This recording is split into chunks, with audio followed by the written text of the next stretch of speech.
तेरी हो जाएगी। जैसे बिना पंखों का पक्षी, क्या अस्तित्व है उसका? हाँ, अति सुंदर थी सीता मैया, जिसके कारण हरण हुआ। अति अभिमानी था वो रावण, जिसके कारण मरण हुआ।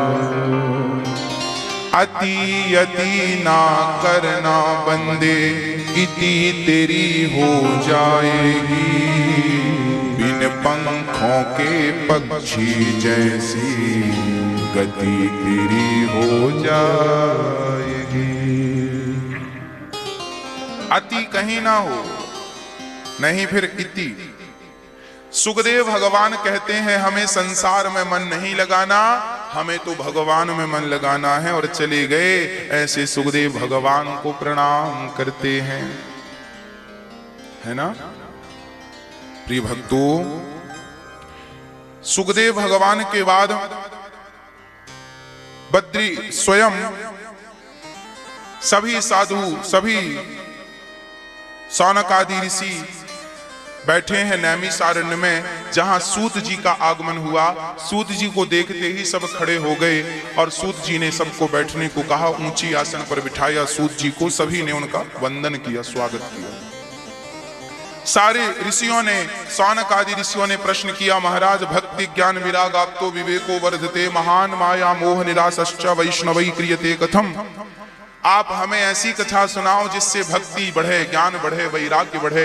ऐसी कथा सुनाओ जिससे कल्याण हो जाए हम सबका। हम सबका क्या हो? कल्याण हो जाए। क्यों कल्याण चाहते हैं? इह घोरे कलौ प्रायो जीवश्चा सुरताम गतः। आज व्यक्ति आसुरी वृत्ति का हो गया है, नाना प्रकार के क्लेशों से, क्रांताओं से, दुखों से घिरा हुआ है। उसके कल्याण के लिए क्या चाहिए? बोले कृष्ण प्राप्ति कर्म शाश्वत साधनम तद्वदाधुना। ऐसी कोई कथा सुना दो, ऐसी कोई बात कह दो जिससे हमें कृष्ण की प्राप्ति हो जाए। याद रखना मेरी मां, जीवन में शांति तब तक नहीं है जब तक भगवत प्राप्ति ना हो जाए। इसलिए मैं आपसे कहता हूं, इसलिए हम आपसे कहते हैं कि कृष्ण की प्राप्ति कल नहीं, आज ही कर लो। भगवान में मन कल नहीं, आज ही लगा लो। भगवान कुछ देखिए, भगवान में भजन, भगवान में मन लगाने से कोई नुकसान नहीं है। हम ये नहीं कहते तुम दिन रात उल्टा लटके रहो और राम राम जपते रहो ना। हम ये कहते हैं काम करते हुए भगवान को याद करते रहो, काम ना छोड़ो। गीता में भगवान ने स्पष्ट कहा है, कर्मण्येवाधिकारस्ते, कर्म करते हुए मुझे भज, तब मैं तेरा कल्याण करूंगा। काम छोड़ के भजेगा तो कल्याण नहीं होगा। कर्म करता हुआ जो मुझे भजता है उसको मैं मिल जाता हूं। और जब तुम्हारी उम्र हो जाए, सारी जिम्मेदारियां छूट जाएं, घर परिवार की जिम्मेदारियां, तो फिर अंत में भगवान ने कह दिया, सर्वधर्मान परित्यज्य मामेकं शरणं व्रज, अहं त्वा सर्व पापेभ्यो मोक्षयिष्यामि मा शुचः। आओ, जब सारी जिम्मेदारियों से निवृत्त हो जाओ, तब फिर सारे कर्मों को छोड़ करके फिर भगवान की तरफ पूर्ण रूप से बढ़ जाओ। अभी 10 की स्पीड में बढ़ो, जब संसार की जिम्मेदारियां पूरी हो जाएं तो 100 की स्पीड में दौड़कर भगवान के चरणों में चले जाना। सीधी बात यह, अभी 10 की रफ्तार में तो चलो भगवान की तरफ कम से कम। हाँ, अब देखिए, ये जो भागवत है, सूत जी कहते हैं ये भागवत देवताओं को भी बड़ी दुर्लभ है। अच्छा, हाँ, कैसी दुर्लभ है? सुनो।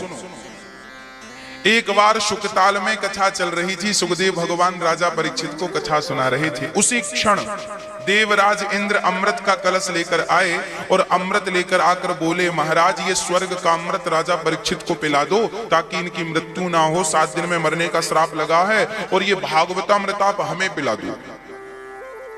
सुखदेव जी बहुत हंसे। क्वा सुधा क्व कथा लोके क्व कांचा क्व मणिर महान।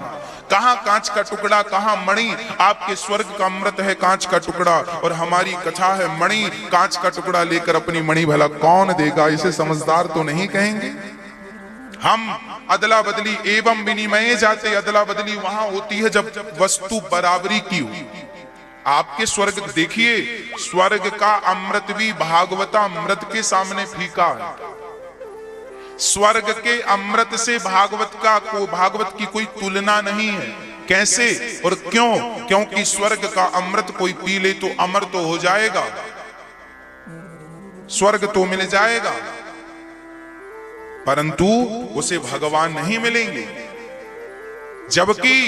जबकि भागवतामृत कोई पी ले तो स्वर्ग नहीं, सीधा गोलोक धाम को प्राप्त करता है, सीधा भगवान को। स्वयं जो भागवत सुनता है उसको लेने स्वयं भगवान आते हैं, पार्षदगण आते हैं। पार्षदगण और भगवान इनमें कोई विशेष अंतर नहीं है। जब धुंधकारी की मुक्ति हुई भागवत सुनकर, तो धुंधकारी को लेने कौन आया? पार्षदगण आए। अजामिल ने भगवान का नाम बुढ़ापे में एक बार पुकारा, नारायण, तो उन्हें लेने कौन आया? स्वयं भगवान के पार्षद। अर्थ क्या निकला? जो भगवान की शरणागति ग्रहण कर लेता है उनके लिए स्वयं भगवान अपना विमान भेजते हैं, जाओ इसमें बिठाकर मेरे भक्त को लेकर आओ। भगवान अपने भक्त को बहुत प्रेम करते हैं। स्वर्ग के अमृत में क्या दम है, क्या दे सकता है? स्वर्ग के अमृत में कोई विशेष बात तो नहीं है। भागवतामृत स्वर्ग के अमृत से कई गुना ज्यादा श्रेष्ठ है। इसलिए भागवत की महिमा अत्यधिक है। देवता भी भागवत सुनने को तरसते हैं। याद रखियो मेरी माँ, देवता भी भागवत सुनने के लिए अमृत लेकर आए। बोले हमें कथा सुना दो। सुखदेव जी बोले तुम प्रेमी बनकर आते तो सुना देते, तुम तो सौदागर बन के आए हो, तुम्हें नहीं सुनाएंगे। देवताओं को भी कथा नहीं सुनाई गई। क्यों नहीं सुनाई गई? क्योंकि वो इस कथा के अधिकारी नहीं है, अधिकारी नहीं है, इसलिए नहीं सुनाई गई। आप अधिकारी हैं, इसलिए आप लोग सुन रहे हैं, समझ रहे हैं। शायद विधाता ने आपको अधिकारी समझा है, अधिकारी समझा है, इसलिए तो आपको कथा सुनने का अवसर भगवान ने दिया है। भागवत प्राणी मात्र का कल्याण करने वाली है। राजा परीक्षित ने सुना, 7 दिन में उनका उद्धार हो गया। धुंधकारी ने सुना, 7 दिन में उनका उद्धार हो गया। जिनकी मुक्ति कैसे भी करके नहीं हो सकती थी, उनकी मुक्ति भागवत से हो गई। भागवत तो सबको मुक्त करने वाली है, सबको मुक्त करने वाली। कई लोग हमसे ये कहते हैं, महाराज जी भागवत ने हमारे पूर्वजों को मुक्त कर दिया, हमें पता कैसे लगेगा? हम दावे से कहते हैं कि आपके पूर्वजों की यदि मुक्ति नहीं हुई है तो भागवत से मुक्ति होगी। और आपके पूर्वज, आपके पिता या आपकी माता या आपके दादा खुद आपके सामने आकर स्वप्न में कहेंगे, बेटा, स्वप्न में कहेंगे या किसी भी प्रकार कहेंगे कि बेटा भागवत तुमने सुनी है, मेरा उद्धार हो गया, मैं जा रहा हूं। आपके पूर्वज स्वयं आपसे कहेंगे, तब विश्वास कर लेना। मेरे सामने ये 1 और 2 प्रमाण नहीं है, हजारों प्रमाण ऐसे हैं। लोग हमसे बताते हैं कि हमने अपने पूर्वजों की उद्धार के लिए, गति के लिए भागवत की पोथी बिछाई थी और 7 दिन बाद हमें हमारे पूर्वजों की सदगति होते हुए हमने अनुभव किया। कोई स्वप्न में देखा, कोई प्रत्यक्ष रूप से। एक सज्जन ने तो हमसे कहा, महाराज जी हमने उन्होंने भागवत कराई थी अपनी बेटी के लिए। उनकी बेटी इस दुनिया में नहीं रही तो उनकी आत्म शांति के लिए उन्होंने बेटी के लिए भागवत जी कराई।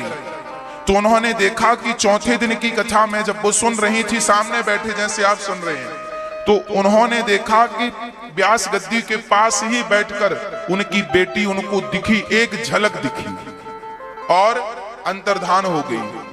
क्योंकि जो लोग मर जाते हैं ना, वो हवा प्रधान होती है, शरीर तो छूट जाता है, सूक्ष्म शरीर होता है, पर चूंकि आप हैं भागवत जी को लगता है कि कहीं आपको ये ना लगे कि हमने भागवत सुनी, हमारे पूर्वजों का उद्धार हुआ कि नहीं, इसलिए भागवत स्वयं पूर्वजों से कहती है जाओ अपने लोगों को दर्शन दे के आओ, ताकि इनका विश्वास भागवत जी के प्रति और बढ़े, हमारे प्रति इनका विश्वास बढ़े, नहीं तो संदेह हो जाएगा, संदेह की गुंजाइश ना रह जाए।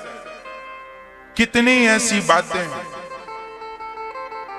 किसी गया श्राद्ध सतेनापि मुक्तिर्मे न भविष्यति, यदि आपके पूर्वजों की किसी कारण गया श्राद्ध से भी मुक्ति नहीं भई, पिंडदान से मुक्ति नहीं भई, तो भागवत तो ये माने वह पाप कृतस्तु सर्वदा सदा दुराचार रता विमार्ग गाहा, क्रोधाग्नि दग्धः कुटिलाश्च कामिनः सप्ताह यज्ञेन कलौ पुनन्ति ते। कितना भी बड़ा पापी और पापी से बड़ा पापी क्यों ना हो, पर भागवत जी तो उसका उद्धार कर देती हैं। ये भागवत जी की बात है। मैं भगवान कहते हैं नमे भक्त्या प्रणश्यति, भगवान कहते हैं कि मेरे भक्त का कभी पतन नहीं होता। यदि आपके पूर्वजों ने कभी भगवान की भक्ति नहीं की और आपने यदि उनके निमित्त एक पोथी बिठाल दी, तो उस प्रभाव से उनकी सदगति हो जाएगी। ये भागवत जी 21 पीढ़ी तारने का ठेका यूं ही नहीं लेते,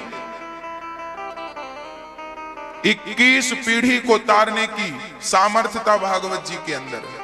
7 पीढ़ी पहले की, 7 पीढ़ी आपके मातृ पक्ष की और 7 पीढ़ी आने वाली, टोटल 7 की 21 पीढ़ी तारने की सामर्थ्यता भागवत जी में। आने वाली 21 पीढ़ी और पिछली 7 और आपके मां पक्ष की 7।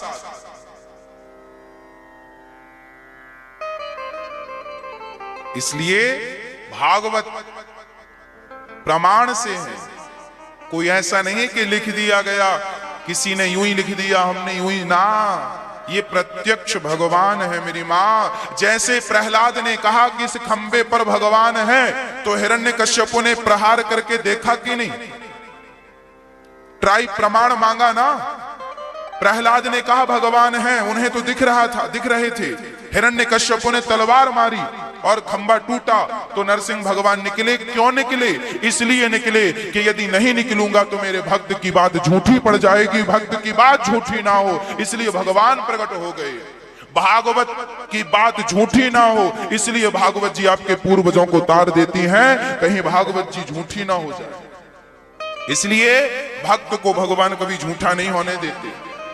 भागवत जी प्राणी मात्र का कल्याण करने वाली हैं, इसलिए अभी 11 मार्च से फिर भागवत जी की पोथी बैठेंगी।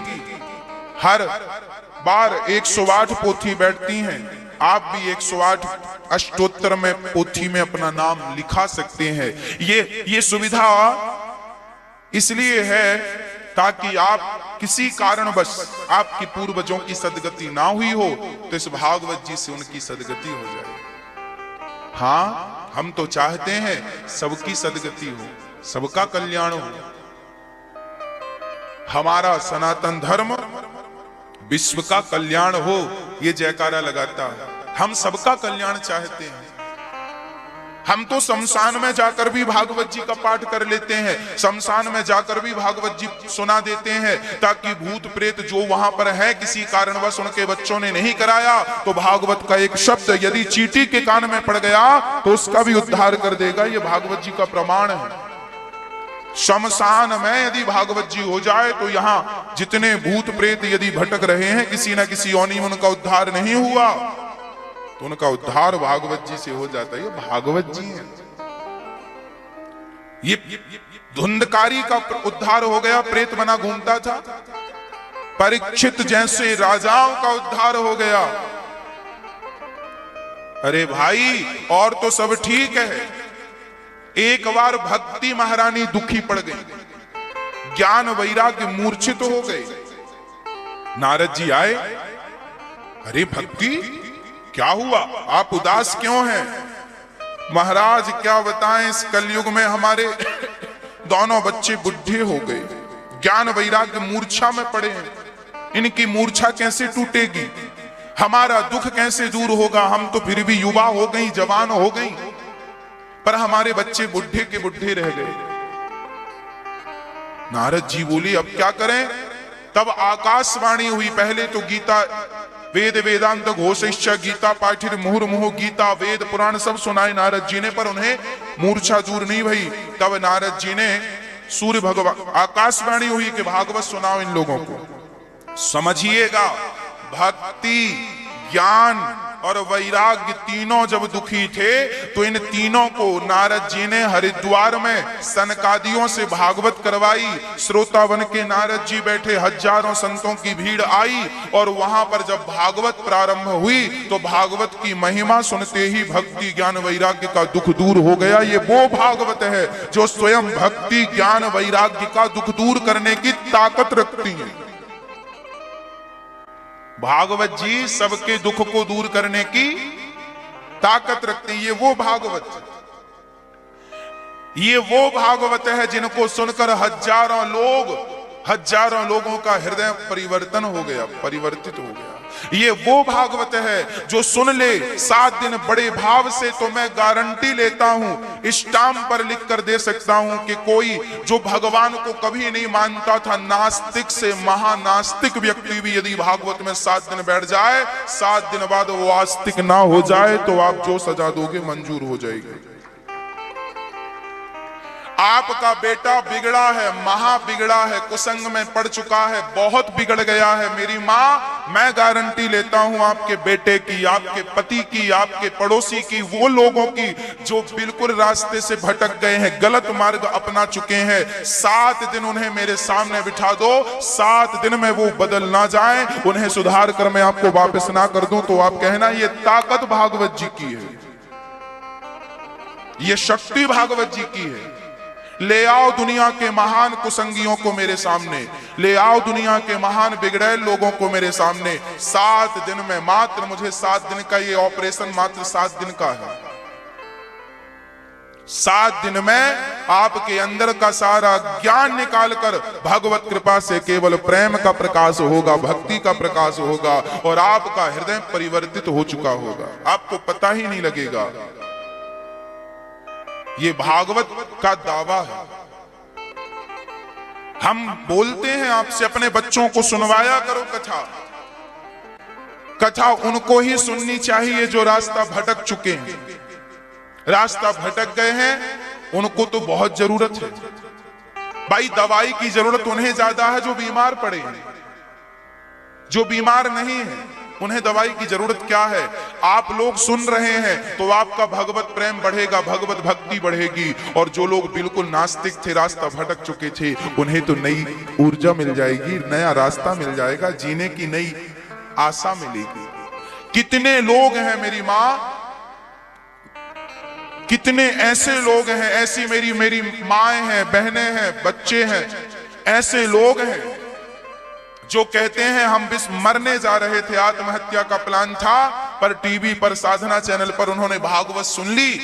1 मिनट की सुनी तो 1 घंटे सुन ली, फिर 1 घंटे की सुनी तो 3 घंटे, और फिर 7 दिन सुनी, आत्महत्या करने का प्लान चेंज हो गया। हजारों लोग ऐसे हैं मेरे भारत में जो मरने का मन बना चुके थे, पर भागवत ने उन सबको बदल दिया और आज वो अच्छा जीवन जी रहे हैं। ये चमत्कार, ये प्रभाव भागवत जी का, ये शक्ति व्यक्ति की नहीं है, ये शक्ति भागवत जी की।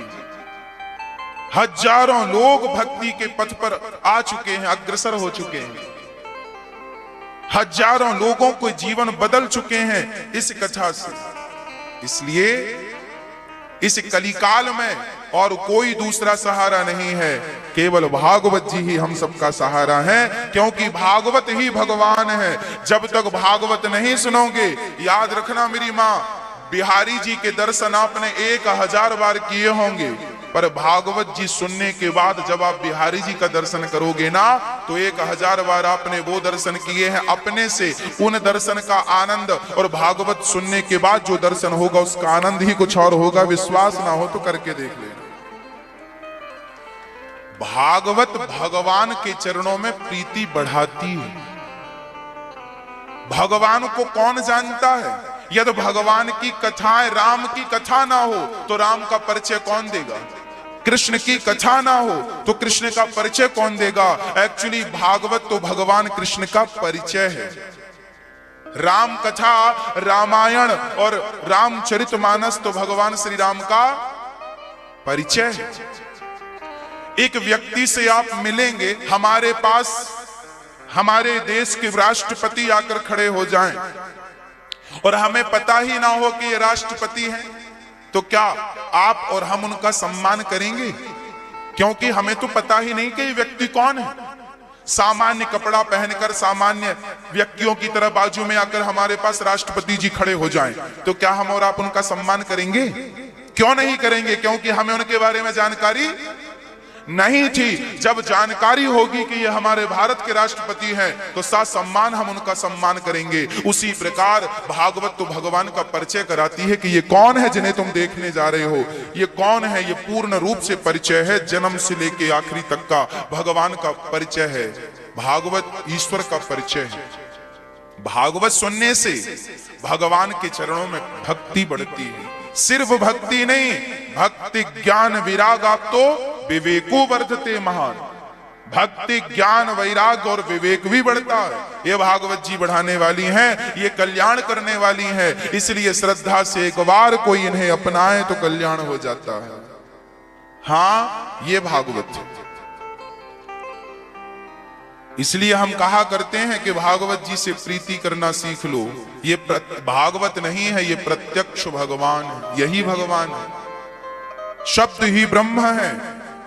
मेरी वाणी से निकला हुआ हर शब्द ब्रह्म है। आपकी वाणी से निकला हुआ हर शब्द ब्रह्म है।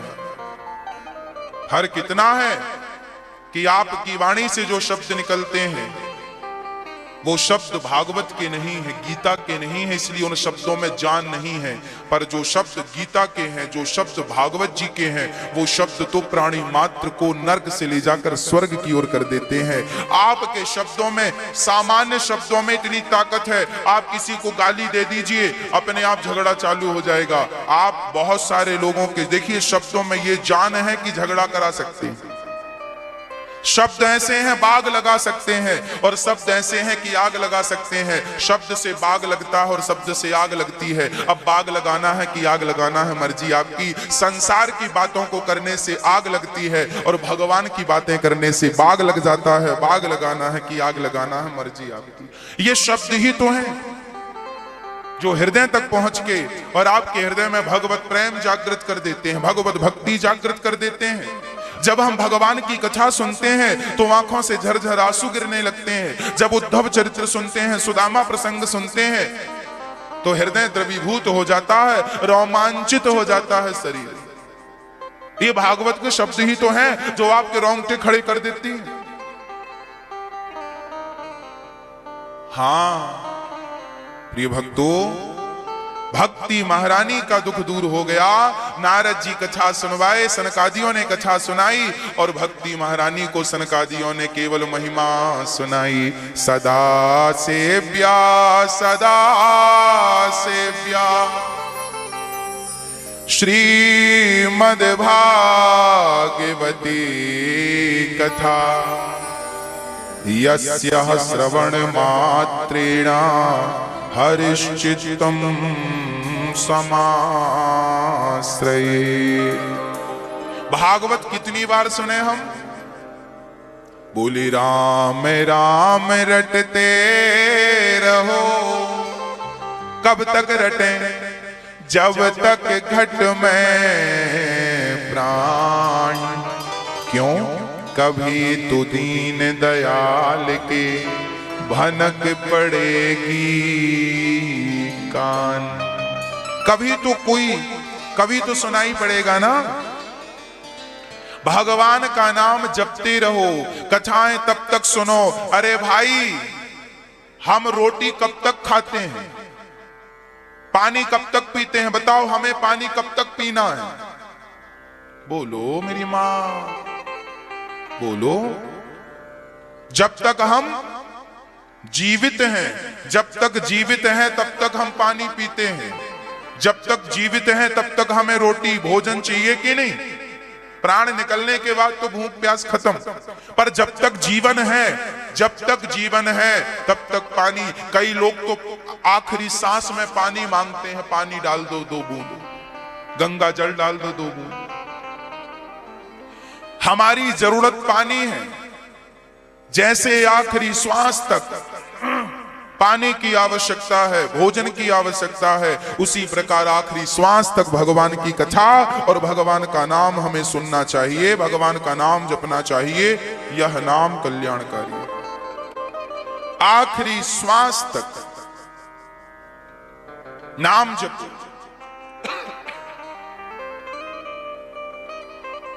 भक्ति महारानी ने जब महिमा सुनी तो भक्ति महारानी प्रकट हो गई। आहा, कहां से? श्रीमद् भागवत महापुराण से, भागवत से भगवान भक्ति महारानी प्रकट हो गई।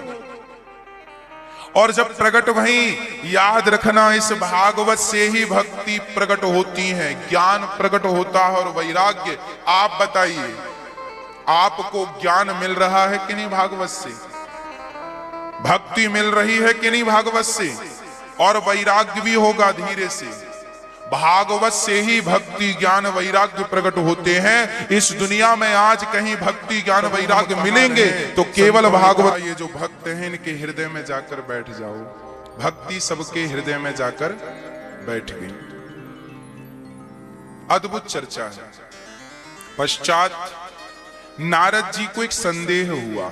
नारद जी ने कहा, प्रभु, कोई पापी व्यक्ति कथा सुन के तर जाए तो आश्चर्य नहीं, कोई पुण्यात्मा व्यक्ति कथा सुनकर तर जाए तो आश्चर्य नहीं।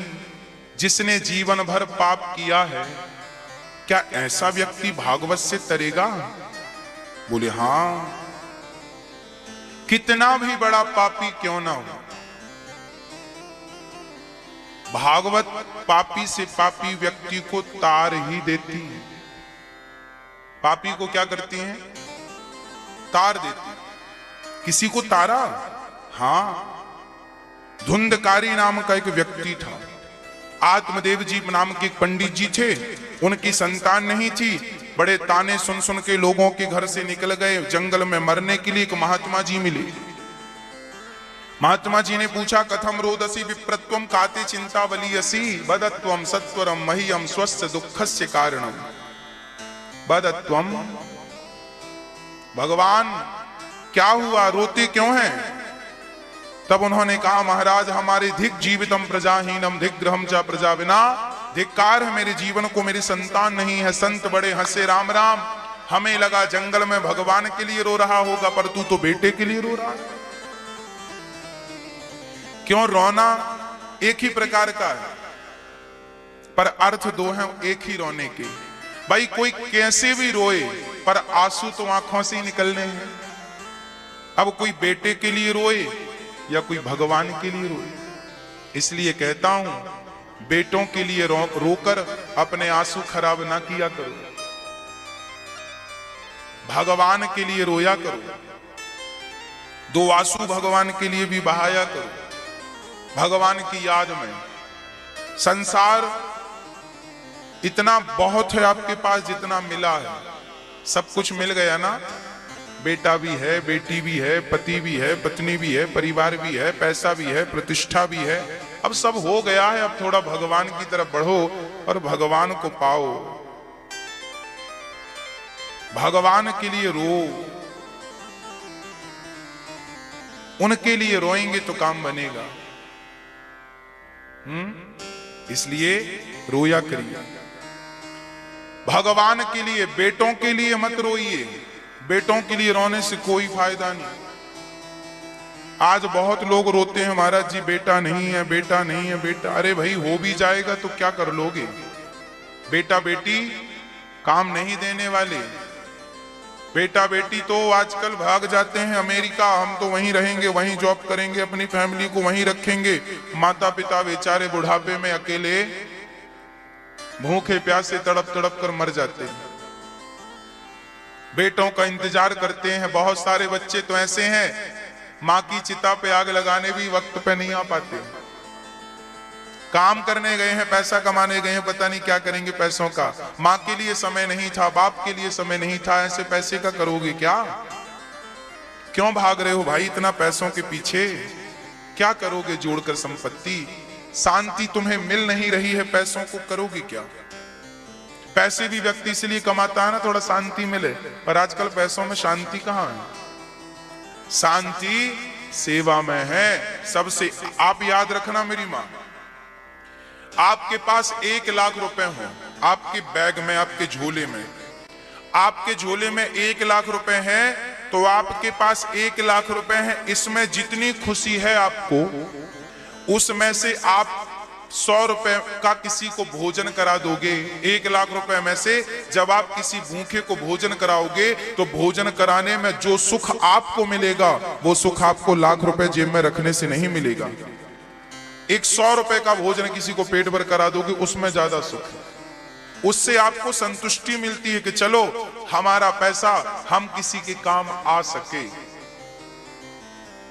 पैसे पकड़ने में सुख नहीं है, पैसे को धर्म से जोड़ने में सुख है।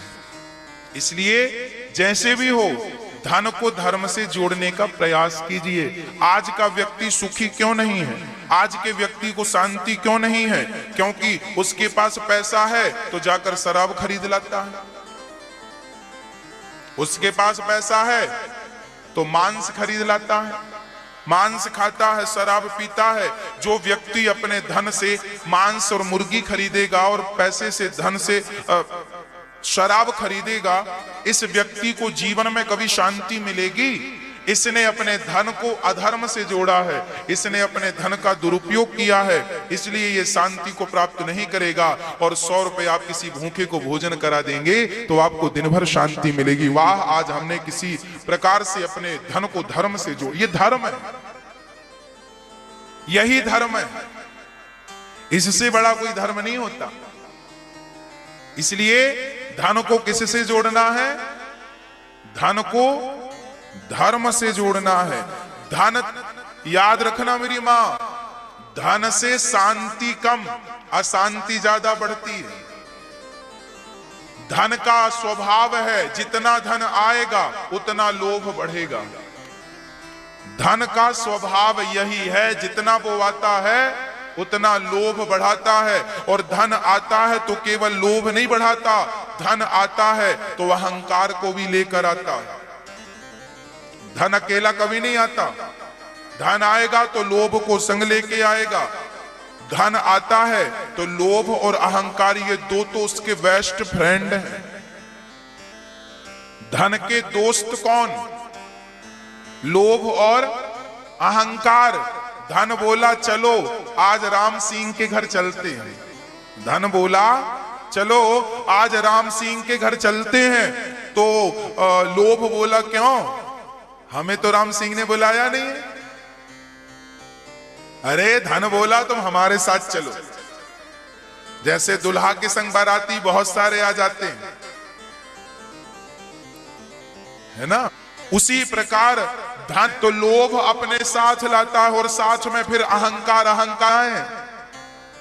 धन बोला हमारे संग चलो, जहां हम वहां तुम, वहीं मिल करेंगे। तो धन आया जब आपके पास, तो साथ में लोभ आया। आपके पास 1 लाख रुपए आएंगे तो अपने आप 2 लाख की इच्छा अपने आप जागेगी।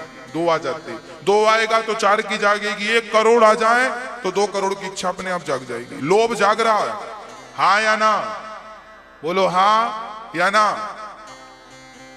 धन हमेशा लोभ लेकर आता है। और जब लोभ बढ़ेगा, जब आपके घर में धन बढ़ेगा तो एक चीज और बढ़ेगी, फिर अपने आप छाती फैला कैसे चलेंगे? ए साहब हमारे पास तो सब है, हमें जानते नहीं हम कौन है, वीआईपी लोग हैं हम, हमें नहीं जानते। धन आएगा तो अकड़ आएगी, अहंकार आएगा। और जब अहंकार आएगा तो वो अहंकार आपका नाश कर देगा। और जब आपका पूरा नाश हो जाएगा तो तीनों बोलेंगे अब चलो उसके घर से। धन भी जाएगा, अहंकार भी जाएगा, लोभ भी चला जाएगा, फिर बचेगा क्या? जाओ तीनों।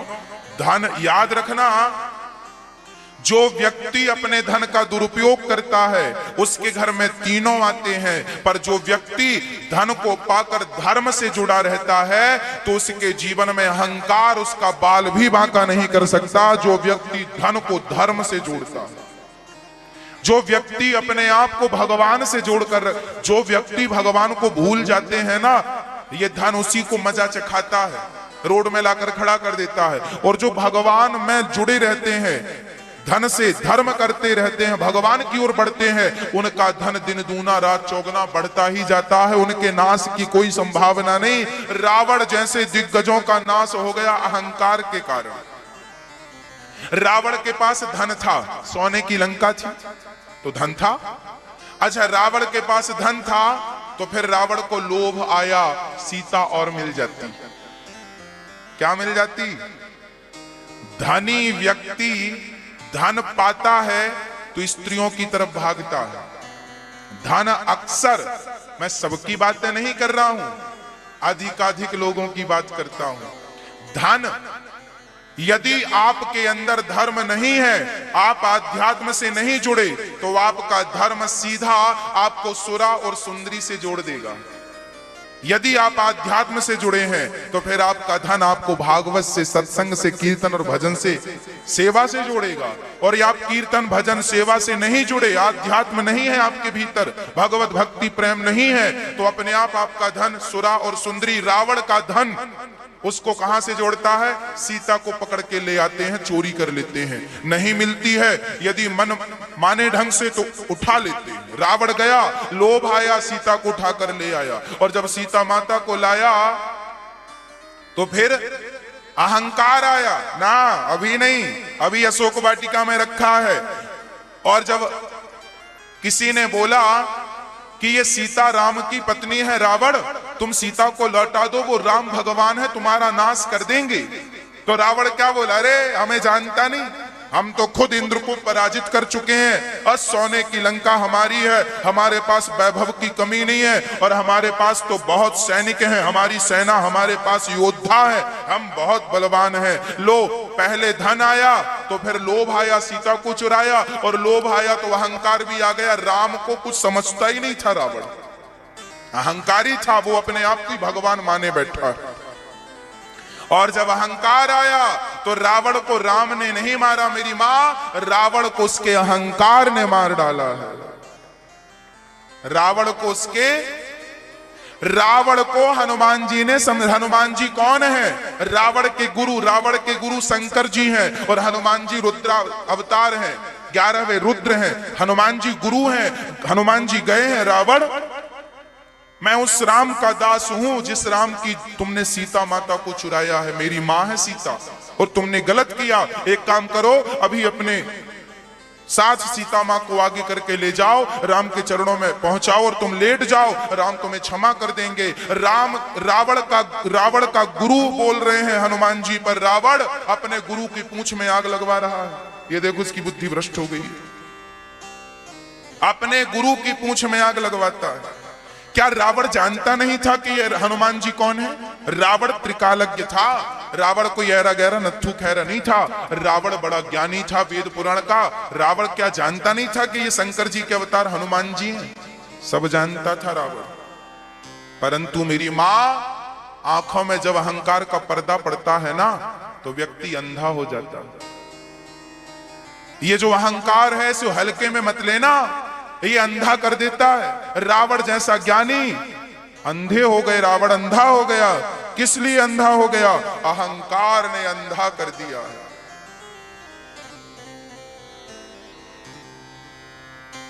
और किसने अंधा किया है? रावण ने देवताओं को जीत लिया, याद रखना, रावण ने देवताओं को जीत लिया, पाताल को जीत लिया, नागलोक को जीत लिया, सारे दिग्गज राजाओं को जीत लिया, पर अपने अंदर के काम वासना को ना जीत सका, जिसके कारण उसका सर्वनाश हो गया। जब धन आता है तो लोभ और अहंकार आता है, और अहंकार आएगा तो सर्वनाश हो जाएगा। इसलिए आपके घर में धन आवे तो सावधान, भगवान की तरफ तुरंत भाग जाओ सारा पैसा लेके। हे भगवान, ये जो आपने पैसा दिया है, धन दिया है, इससे अहंकार और लोभ ना आए। हे प्रभु, आपके चरणों में ये समर्पित है, प्रभु मैं आपका हूं, मुझे बचाइएगा। आप जब कोई सामान खरीदते हैं, आप आटे की रोटी बनाते हैं तो आटे को भी चलनी से चालते हैं, चोकर निकालकर अलग रखते हैं। आटे को साफ करते हैं तब माताएं रोटी बनाती हैं। मेरी माँ चोकर निकाल कर अलग रखिए, वो रोटी में व्यवधान पैदा करेगा। उसी प्रकार जब धन आवे तो धर्म करिए, क्योंकि वो धर्म ही आपकी रक्षा करेगा। धर्म नहीं किया तो वो लेकर डूब जाएगा आपको। वही धन, रावण का धन ही उसके नाश का कारण बन गया। रावण का अहंकार उसके नाश का कारण बना, रावण का लोभ उसके नाश का कारण बना, रावण की वासना उसके नाश का कारण बनी। ये इतिहास के पन्नों में दर्ज है। अपने आप को इन चीजों से बचा लेना, नहीं वही हाल होगा जो रावण का हुआ। और याद रखना मेरी मां, राम का साथ दिया बंदर भालुओं ने, राम का साथ दिया बंदर भालुओं ने, तो राम का साथ देने से, राम धर्म की मूर्ति है, रामो विग्रहवान धर्मः, राम प्रत्यक्ष धर्म की प्रतिमूर्ति है। बंदर भालुओं ने जब राम का साथ दिया तो बंदर भालू बलवान हो गए, और रावण का साथ कुंभकर्ण और मेघनाथ ने दिया तो वो भी, उनकी शक्तियां भी कमजोर पड़ती चली गई। उनकी शक्ति लो, हमने नाम लिया राम जी की सेना को, और राम जी की सेना हाजिर है। ये इसी कथा का प्रभाव है। देखो मेरी मां, राम जी की सेना में बंदर भालू थे, चूंकि वो बंदर भालू साथ किसका दे रहे थे? जोर से बोलो, राम का। और मेघनाथ कुंभकर्ण जैसे, याद रखना कुंभकर्ण से लड़ना सबके बस की बात नहीं थी, और मेघनाथ को पराजित करना तो राम के बस की भी बात। 12 वर्ष नींद नारी जो त्यागेगा, इसके अलावा युद्ध करेगा सो वह मारा जावेगा। इसी के सत पर है वह जीवित मेघनाथ बलवान। सुन लीजिए स्वामी गुप्त कथा का ज्ञान, ये विभीषण समझा रहे हैं। ये मेघनाथ कैसा है? 12 वर्ष तक जिस व्यक्ति ने नींद का और नारी का त्याग किया होगा, जिसने 12 साल तक नारी का टच ना किया हो, स्पर्श ना किया हो, मन से भी ना सोचा हो नारी के बारे में, ऐसा पुरुष मेघनाथ को मार सकता है। और 12 साल तक जो सोया ना हो वह मेघनाथ को मार सकता है। ऐसे कौन थे? ऐसे केवल लक्ष्मण जी थे।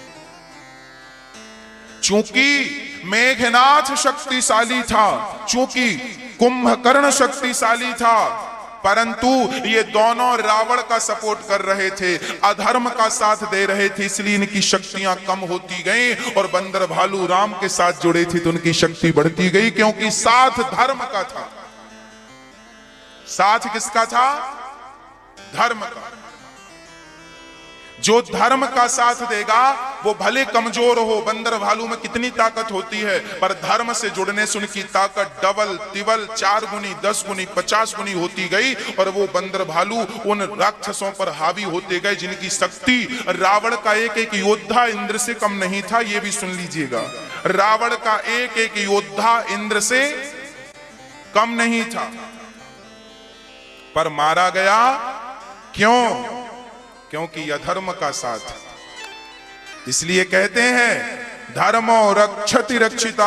जब आप धर्म की रक्षा करते हैं तो धर्म भी आपकी रक्षा करता है। इसलिए धन आवे तो धन को धर्म से जोड़िएगा, नहीं तो वह धन आपका नाश कर देगा।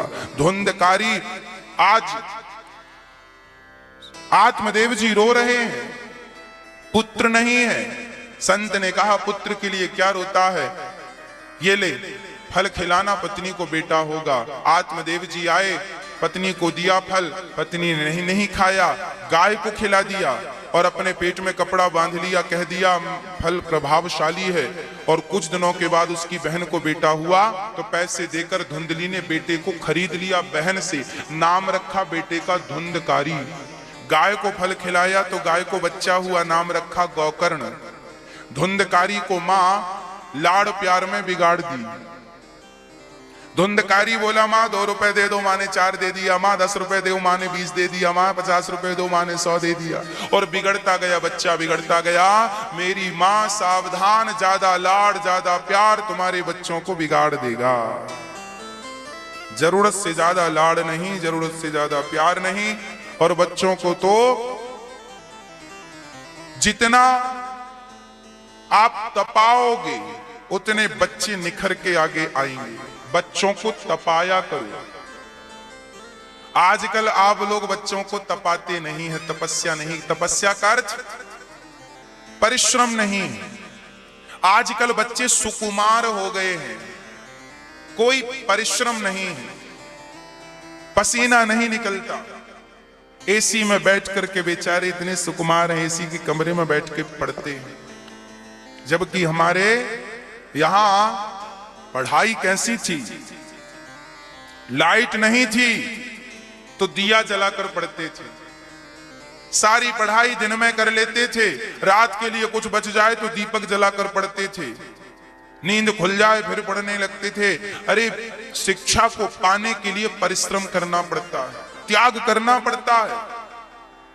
अब कोई त्याग ना करे, विद्वान हो जाए। धुंधकारी की मां धुंधली ने लाड़ कर करके धुंधकारी को बिगाड़ दिया। अब धुंधकारी जुआ खेलता है, शराब पीता है, परिस्त्रियों का संग करता है। एक दिन तो लाठी लेकर आया और अपने पिता से बोला, लाओ पैसे तुमने कहां जमा की रखे। पिता ने कहा, बेटा तुमने सारा जुए में शराब में उड़ा दिया, बचा कहां है। पैसे नहीं दिए तो पिता की पीठ में 2 लाठियां बरसाई धुंधकारी ने। पिता रोने लगे, मेरा बेटा मुझे मारता है, रोने लगे। तब गोकर्ण जी महाराज वहां पर आ गए और गोकर्ण जी देखिए अपने पिता को उपदेश करते हैं। गोकर्ण जी ने कहा, देहे स्थिमांस रुधिरे भीमतिम त्यजत त्वं जाया सुतादिषु सदा ममतां विमुञ्च पश्यानिशं जगदिदं क्षणभङ्गनिष्ठं वैराग्यरागरसिको भवभक्तिनिष्ठः।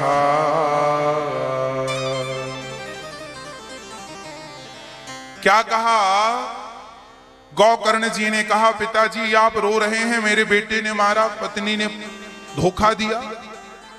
अच्छा ये बताओ, इस दुनिया में वो कौन है जो आपको धोखा देता है? आप सभी से मेरा प्रश्न है, उत्तर आप सभी से चाहूंगा। बताइए वो कौन है जो आपको धोखा देता है? बताइए,